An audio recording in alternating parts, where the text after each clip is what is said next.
не за државните службеници, туку државните функционери, бидејќи многу од тие формулацијата службеник се луѓе кои земаат некоја просечна плата, кои немаат некоја одлучувачка позиција, туку работата беше дека законот од својата примена ги исклучува пензионерите, ги исклучува судиите и избрани именувани функционери. Самото тоа е дискриминаторски, бидејќи во сршта на нашиот устав е дека уставот и законите важат подеднакво за сите. Тука нема ништо исклучувачко. Самиот тој закон исклучува и привилегира одредени категории.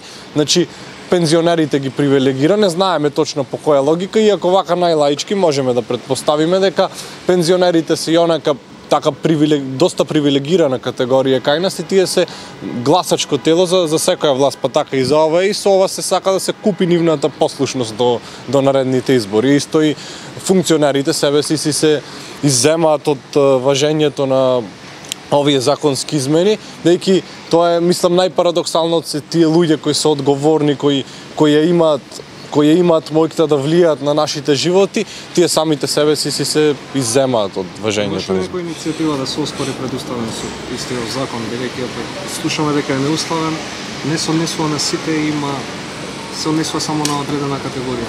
Имаше ли некоја иницијатива, ќе се поднесува ли преставка? Колку што сум јас информиран, Фондација за отворено општество Македонија има веќе подготвена представка која треба во секое време да биде поднесена. Бевме ние синдикатите и левичарите бевме известени за представката на тој работен состанок, така да представката е спремна и треба да се поднесе.